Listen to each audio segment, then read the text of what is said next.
اور lower class کو بہت کم ملتا تھا.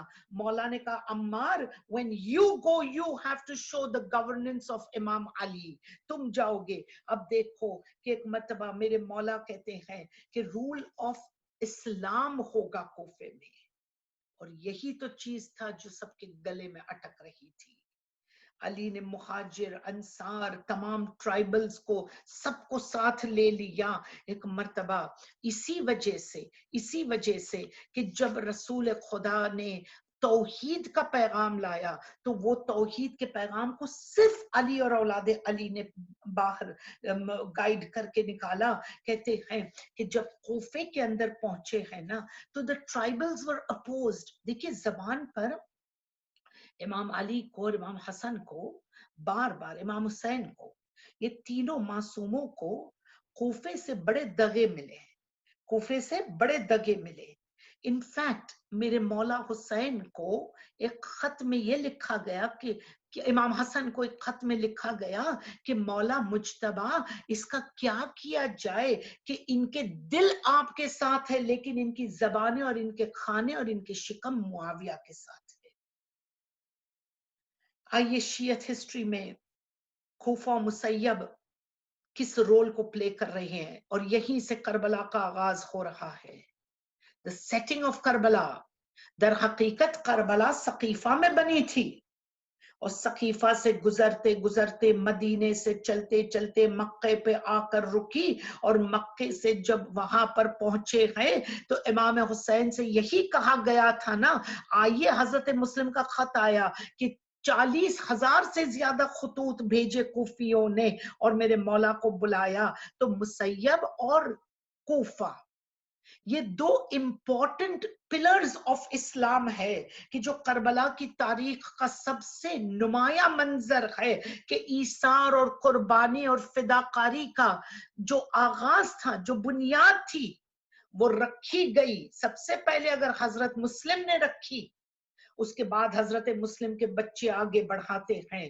یہ مسلم نے وفاداری کا سبب بتا دیا کہ مولا دیکھو میں قربان ہو جاؤں اس کے قبل کہ آپ قربان ہو جاؤ, اور مولا میرے بچے قربان ہو جائے اس کے قبل کہ قاسم و اون و محمد اور علی اکبر اور علی اصغر قربان ہو جائے. یہ مسیب سے سٹوری چلتی ہے. مسیب اس سرخیز علاقے کا نام ہے کہ جہاں پر ظالموں نے سینکڑوں سال تک کے حکمرانی کی, لیکن آج بھی آپ دیکھ رہے ہیں یہ 2 روزوں کے گنبد جو ہے وہ رہنمائی کرتے ہیں, وہ روشن چراغ ہے. ایک اگر صبر و تحمل والا ایک فرزند ہے تو ایک سجدہ ریز فرزند ہے. ایک مرتبہ شیعیت ہسٹری دیکھتے ہیں کہ امام حسین خلیفت آف امام علی سے لے کر کے امام حسین کی پیریڈ تک, تو کہا سب سے سنہرا اگر کوئی پیریڈ تھا تو اس میں علی کی عدالت فرام مسجد کوفہ تھا.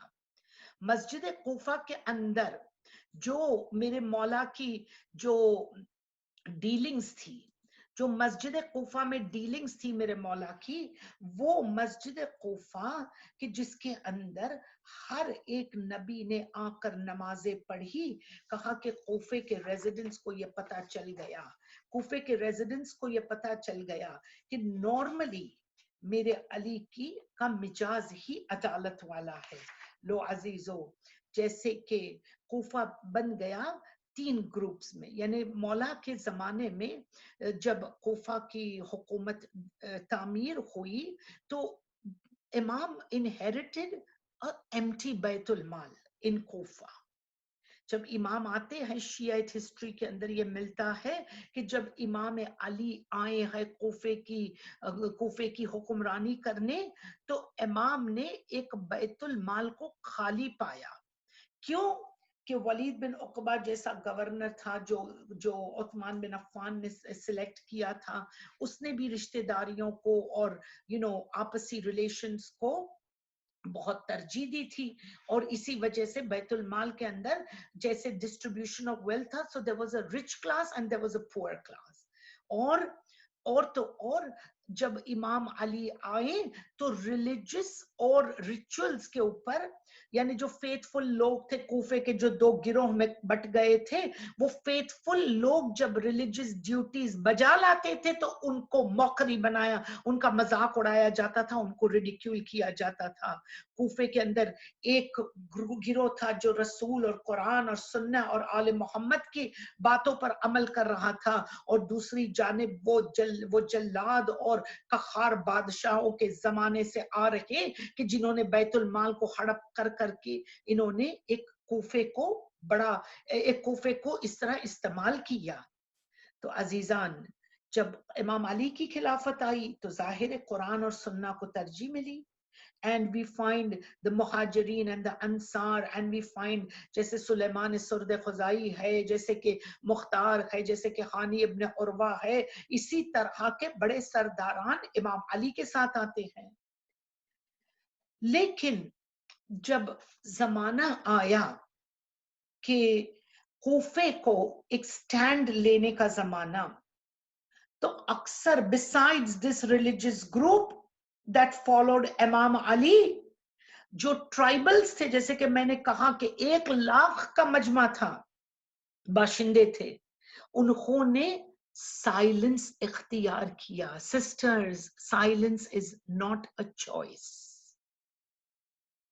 حکمران سے ڈر کر منے سوں مجھے کیا، میں ٹھیک ٹھاک ہوں، میرا گھرانہ کھاتا ہے، چھوڑ، ہمیں کیا بات میں لینا دینا نہیں. The people of Kufa, they showed us that when you remain silent, the tyrant gets to speak. عزیزان جب جنگ جمل کی بات آئی اور اس عورت کے سازشوں کے نتیجے امام علی سے جنگ کرنے کا زمانہ جب جمل میں آیا تو کوفے میں کچھ لوگ نیوٹرل رہے. You can't be neutral where Shariat is concerned. There's no gray. It's either black or it's white. یہ بھی اچھے، وہ بھی اچھے، خوب طبیعت پائی ہے، اب یہ گزارش ہے رہنے دو ابلیس کو شیطانوں میں. You can't say that this is also good and this is also good. Sisters, let me stop and tell you, زیارت عاشورہ اور اس کے درمیان تبرع و لعن، جی ہم کون ہوتے ہیں تبرع کرنے والے، ہم کون ہوتے ہیں لعنت کرنے والے؟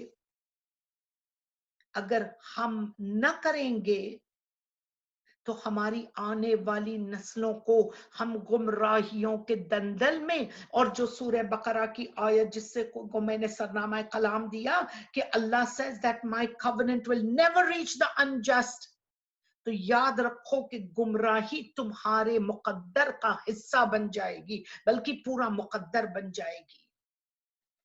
تو جب جنگ جمل میں لوگ نیوٹرل رہے اور آپ نے نتیجے دیکھے، پھر امام حسن آئے. امام حسن کو صرف 12,000 سولجرز دیے گئے جبکہ 40,000 سولجرز ور ان ویٹنگ. پھر امام حسن کے کوفے کی زمانوں میں ایک خوارج کا ایک طبقہ اٹھا. یہ لوگ مولا علی کے دشمن تھے، صفین کے بعد دشمنیاں مول لی تھی، اور جب وہ بولتے تھے so they were able to bring all those people who were disunited under the banner of the Khawarij. They had very smooth tongues. The common people were confused. اتنے پریشان. ایک جگہ پر ایسے لوگ ہیں کہ جو امام حسن کی طرفداری کرتے ہیں اور انہوں نے دیکھا بھی ہے، لیکن اس کا کیا کیا جائے کہ خوارج کے پاور اور انفلوئنس اور ان کے دولت کی ڈسٹریبیوشن کی وجہ سے ان کی آنکھیں چکاچور رہ گئی. کنڈیشنز جو تھی، یہ زمانہ ایسا تھا کہ جمل کے بعد کوفہ کیپٹل بنا. اس کے بعد جب امام نے سنا کہ بصرے کے اندر اب دیکھو 2-3 چیزیں تھی جس نے کوفہ کو اور مضبوط کر دیا، جیسے کہ بصرہ کے اندر ایک ریولیوشن، پھر سیریا کے اندر ریولیوشن. تو میرے مولا نے دیکھا کہ جیسے ہی کوفے کے حالات تو ہے ہی، ہم بصرہ کے حالات کو صحیح کرنے جائے، پھر مولا نے بصرہ کے اندر پیسفل اسٹریٹجیز بنا کر کے پھر مولا سیریا کی طرف گئے کہ سیریا کے لوگوں کو اس کے شر سے بچایا جائے جو خدا کے سب سے بڑا دشمن یعنی معاویہ ابن ابو سفیان ہے. اور اسی غرض سے کوفہ آئیڈیل لوکیشن تھا بٹوین بصرہ، سیریا اینڈ شام. بصرہ، شام اینڈ کوفہ آئیڈیل لوکیشن تھا. پھر میرے مولا کہتے ہیں کہ جب میں کوفہ میں تھا تو میں انٹرنل اور ایکسٹرنل دونوں کانسپریسیز، دونوں جتنی چالیں چلی جاتی تھی مولا کی نظر اس کے اوپر تھی. ایک مرتبہ فرمایا جاتا ہے کہ کوفہ کے اندر besides all of this چونکہ کتنے قبیلے ساتھ تھے تو کوئی رنگ پر، کوئی جلد پر، کوئی کوئی شرف قبیلے پر، کوئی حافظ قرآن کا قبیلہ تھا، کوئی بہت شاندار جنگ کرنے والا قبیلہ. سو دیور آپس میں بہت سارے تفرقے.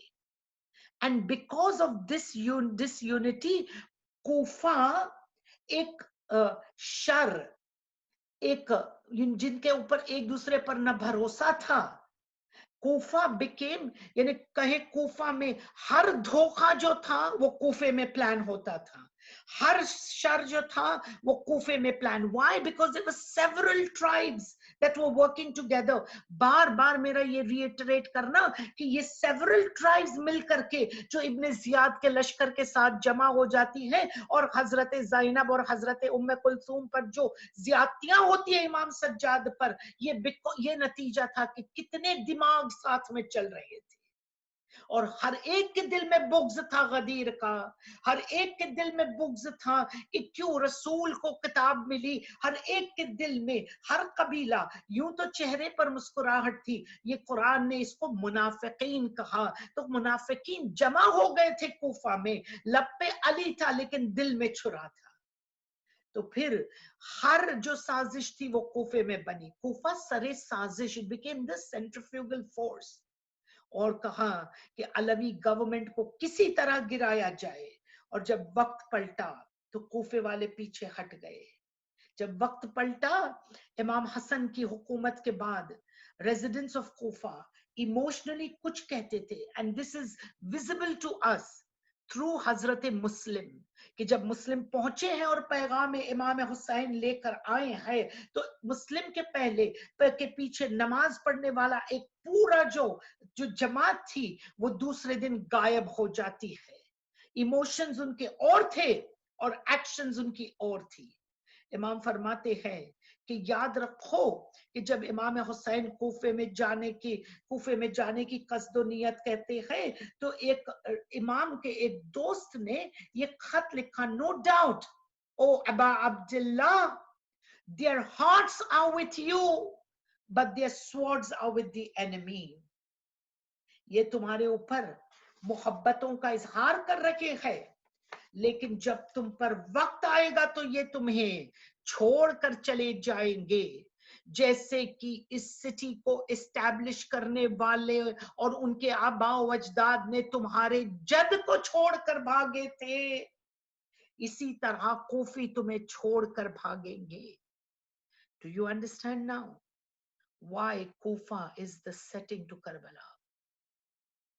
جہاں سے فساد شروع ہوا اور مسیب میں ظلم و ستم کی داستان کو ڈھانک کر مسیب و کوفہ کو اس میدان کارساز کا سامنے لا کر کے چہرہ رکھ دیا کہ جس میدان کارساز کو کربلا کہتے ہیں. ایک مرتبہ جب حجر ابن عدی جو کمپینین ہے رسول اللہ کا ہمیں کوفے کی ایک ذہنیت سمجھاتا ہے. کوفے کے اندر معاویہ نے امام حسن کے بعد اپنا نمائندہ چھوڑا اور جب یہ نمائندہ جس کے ویریس چہرے ہیں حجر ابن عدی نے کوفے کے اندر اس معاویہ کے نمائندے کے خلاف ایک احتجاج سٹارٹ کیا، ریولیوشن. لیکن جب اس نے سب کو جمع کیا کہ اب ہم اس کو اوور تھرو کریں گے، راتوں رات حجر ابن عدی کو یہ اکیلا چھوڑ گئے. یہ ہے کوفی. حضرت مسلم کے ساتھ سیم فیٹ. اور ریگریٹفلی جب امام حسن کی جو صلح نامہ ہے اس کو جب تاریخ بیان کرتی ہے تو دے لیو آؤٹ کنوینئنٹلی یہ کوفہ کے شر کو. لیکن ہماری ڈیوٹی ہے، اور اسی لیے آج فرزندان مسلم کی خدمت میں اور حضرت مسلم کی خدمت میں ایک ادنا سا یہ اٹیمپٹ ہے کہ کوفہ کے ذہن سے آپ کو آشنا کیا جائے کہ کیوں امام حسین کے ساتھ جو ہوا سو ہوا. There is no doubt کہ کوفہ میں بہت شیعہ تھے، چاہنے والے تھے، جنہوں نے علی کے اوپر بیعت کی تھی، علی کے ہاتھوں پر، جنہوں نے امام حسن کے ہاتھوں پر بیعت کی تھی. اینڈ امام حسن نے ایک بات کہہ دی جو امام حسین کے لیے اور کوفہ کے لیے مقدمہ بنی. What does امام حسن سے کہتے ہیں کہ تم نے مجھے اپنا خلیفہ اور اپنا امام صرف اس وقت تک چنا ہے جب تک کہ تمہارے مفاد پورے ہو. جہاں تمہارے ارادوں کے پورے ہونے میں کوئی شش و پنج نظر آئے گا, there will be if your interest is endangered, تم ہمیں چھوڑ کر چلے جاؤ گے. تم کوئی ذمہ داری اٹھانے کے لیے تیار نہیں ہو. لیکن صرف ایک ہینڈ فل آف شیعہ تھے کہ جو ذمہ داری اٹھانے بھی تیار تھے اور آخری دم تک کے امام کے سے وفادار رہے. اور ایسے زمانے میں بہت سارے شر ہوئے, اور شر کے درمیان میرے مولا نے جب جنگ جمل اور نہروان اور صفین کو ختم کیا, میرے مولا فرماتے ہیں کہ اے یاد رکھو تم وہ گروہ ہو جیسے کہ دعائے ندبہ میں پڑھا جاتا ہے. ہم دعائے ندبہ میں کہتے ہیں نا کہ مارقین اور ناقصین, اور وہ کہ جن کے دل شر سے بھرے ہوئے تھے. ایک مرتبہ امام فرماتے ہیں کہ یہ شر مجھے نظر آ گیا جب امام حسین کا سفیر کہتے ہیں کہ امام کے سفیر کو اس طرح سے اگنور کیا گیا. امام نے کہا کہ خوارج نے میرے مولا کو اس طرح سے مولا مسلم کی جان کی طرف پیاسے ہو گئے. سچویشن ایسی تھی کہ جب صفین اور نہروان والے یہ کہتے ہیں کہ ہمیں علی سے دشمنی نکالنی ہے, کیوں علی نے ہمارے طرف اس طرح حق کا ساتھ نبھا کر علی نے ہمارا ساتھ نہیں دیا. لو عزیزو, ایک مرتبہ حضرت مسلم شہید ہو جاتے ہیں. آپ نے دیکھا کہ لاش سرے بازار رکھی اور حضرت مسلم کے لیے دار پر لاش کا پڑا رہنا لوگوں کے لیے دلیل. ابن زیاد یہ اعلان کرتا ہے کہ دیکھو ہم سے بغاوت کا نتیجہ کیا ہوا. ایک مرتبہ حضرت مسلم کے دونوں چھوٹے چھوٹے فرزند ہے, ایک کا نام بتایا جاتا ہے محمد ہے, ایک کا نام بتایا جاتا ہے ابراہیم ہے. لو عزیزو, کون ہے یہ دو چھوٹے چھوٹے نونہال؟ کون ہے یہ؟ کہتے ہیں کہ 12 ذی الحجہ تھی اور 60 ہجرہ تھی. امام حضرت مسلم کی شہادت 9 کو ختم ہوئی. 3 دن کے بعد ایک داروغہ نے دیکھا کہ چھوٹے چھوٹے بچے ہیں, جا کر کے ابن زیاد کے محل میں دونوں بچوں کو کھڑا کیا. ایک مرتبہ بچوں کو قید خانے میں رکھا گیا جیسے کہ نہار لاتا تھا جب بریکفاسٹ یا نے نہار بریکفاسٹ ہوتا ہے نہار لاتا تھا تو دیکھتا تھا بچے سجدے میں گئے، جب شام لاتا تھا دیکھتا تھا بچے سجدے میں گئے۔ ہائے ہدایت یافتہ آل محمد کے چراغ، اگر یہ چھوٹے ہو تب بھی ہدایت دیتے ہیں، جب بڑے ہو تب بھی ہدایت دیتے ہیں۔ حضرت مسلم کے فرزندوں نے مصیبت میں صبر کی ہدایت دی۔ لو عزیزو، ایک مرتبہ جیسے ہی اس ملعون کو پتا چلا کہ یہ مسلم ابن عقیل کے فرزند ہے، پتہ نہیں اس کے دل میں کیا لرزش آ گئی، شاید حضرت زہرا کی آواز اس کے دل میں گونجی ہوگی۔ ایک مرتبہ رات کے سناٹے میں اس نے قید خانے کا دروازہ کھولا اور کہا جاؤ، اگر میں آج دروازہ نہ کھول سکوں گا تو جنت کے دروازے مجھ پر بند ہو جائیں گے، نکل جاؤ۔ رات کے اندھیرے میں بچے نکلے، رات کے اندھیرے میں بچے نکلے، ہائے چھوٹے بچے جائے تو کہاں جائے؟ بچوں نے کہا کیوں نہ ہم اپنے امو حسین کے پاس جائیں، امو حسین سے کہیں امو کوفہ نہ آئیے گا، یہ آپ کے جان کے دشمن ہیں۔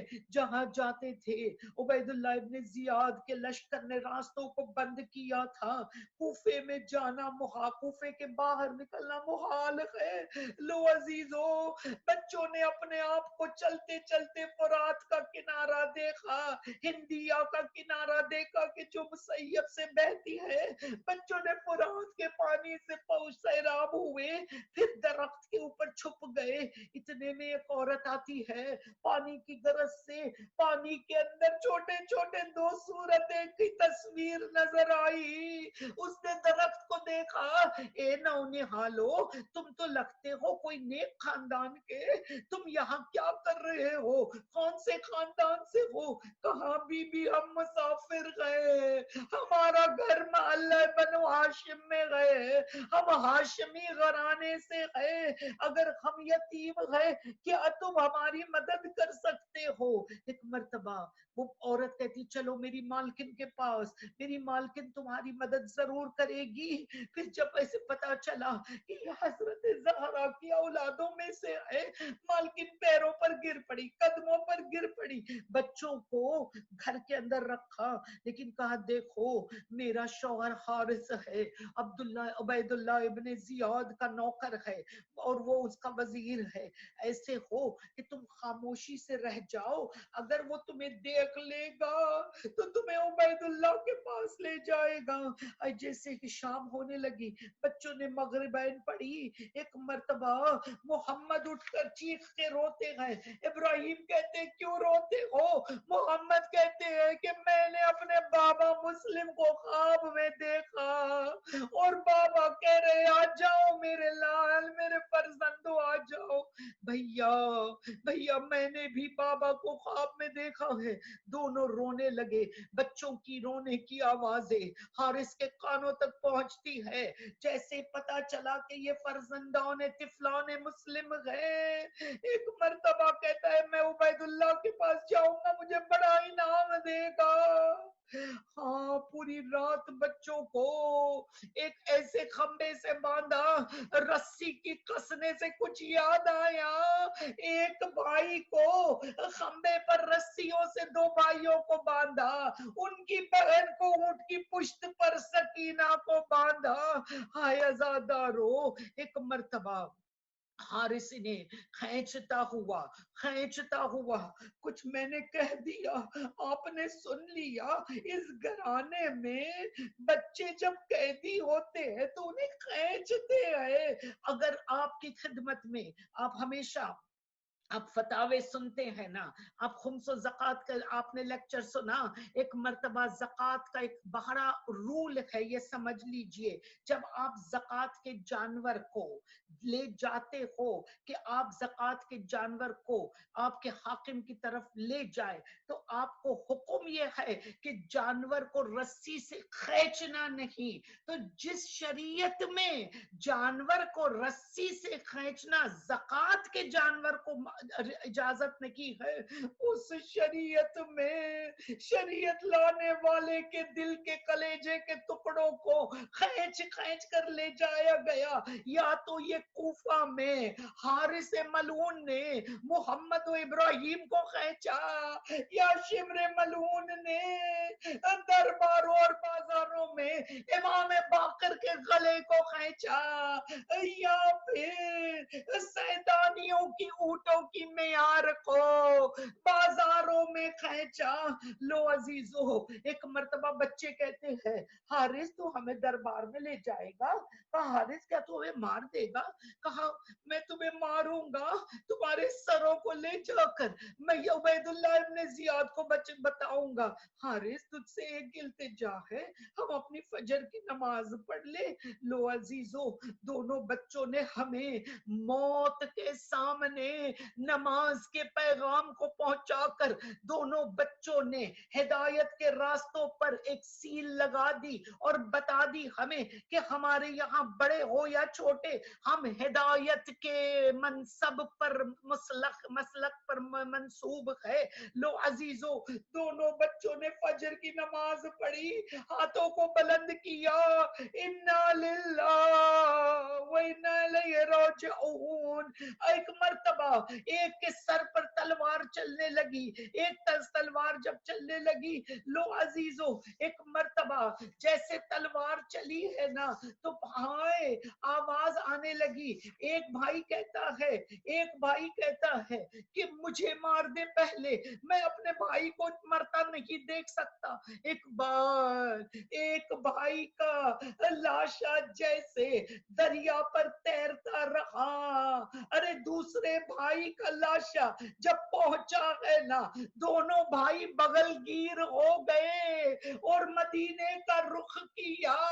اماں یاد رکھنا، ہم نے حسین کی راہ میں قربانی دے دی، اماں تو صبر کرنا۔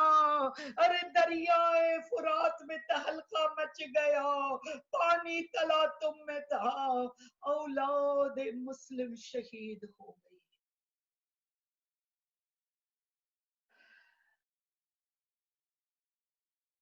انا للہ و انا الیہ راجعون، رضا بقضائہ و تسلیما لامری، الا ولعنۃ اللہ علی القوم الظالمین، سیعلم الذین ظلموا ای منقلب ینقلبون، انا للہ و انا الیہ راجعون۔ پروردگار ہماری جانب سے اس قلیل عزا کو قبول فرما۔ حضرت مسلم کے دونوں ہدایت یافتہ بچوں کا واسطہ ہمیں ان کے پاک اور ان کے نیک عمل سے ہمیں بھی ہدایت یافتہ ہونے کی توفیق عنایت فرما۔ جلد از جلد مسیب کے راستے کھول دے میرے مولا، تاکہ جہاں سے آغاز کربلا ہوا ہم اس مقام پر جا کر کے معرفت کی بھیک، ولایت کی بھیک، صبر کی بھیک اور مصیبت میں شکر کرنے کی بھیک مانگ کر آئیں۔ اے رب دو جہاں، واسطہ تجھے ان دونوں بچوں کا اور ان کے خون کا، تیرے آخری وارث امام عصر و زمان کے ظہور میں تعجیل فرما۔ پروردگار جب میرے مولا آئے تو ہمیں اس امام کی اطاعت، اس امام کی ایک لمحے پر ہمیں اس امام کی اطاعت کے لیے کھڑے ہونے کی توفیق عنایت فرما۔ اے پروردگار واسطہ تجھے آل محمد کے ان نور عین کا، ہم سب کو اس وقت تک ہماری آنکھوں کو نہ بند کرنا جب تک کہ دوبارہ ہم روزہ شبیر کو نہ دیکھ لے، اس وقت تک ہماری آنکھوں کو نہ بجھانا جب تک کہ ہم میرے مولا کے اور میرے امام کی جو ذری ہے ان کو نہ چوم لے۔ بانی مجلس کی التماس یہ ہے، پروردگار بانی مجلس کے مرحومین کی مغفرت فرما۔ ایک مرتبہ سورہ حمد اور 3 مرتبہ قل هو اللہ توحید کی اخلاص کی تلاوت کر کے مرحومین بی بی خدیجہ اکیڈمی کے تمام مرحومین کی مغفرت ہو۔ شکر گزار ہوں اس چینل کا کہ جنہوں نے ہمیں یہ موقع عنایت کیے کہ ہم دور بیٹھے حضرت مسلم اور ان کے فرزندوں کو، جناب مسلم کی بیوہ کو، ان کی اولادوں کا پرسہ دینے، حضرت زہرا کو پرسہ دینے کے لیے ہم یہاں جمع ہو سکے۔ پروردگار، ظلم و جور سے معمور ہوئی ہے دنیا، اب تباہی کے دہانے پر کھڑی ہے دنیا، امن کی بھیک مانگ رہی ہے دنیا، دین احمد کو کلیجے سے لگا لے مولا، اب آن کے پردہ غیبت کو اٹھا لے مولا، امام کے ظہور میں تعجیل ہو۔ ربنا تقبل منا انکا انت السمیع العلیم، اللہم صلی علی محمد وآل محمد وعجل فرجہم، بدشمنان اہل بیت لعنت بے شمار۔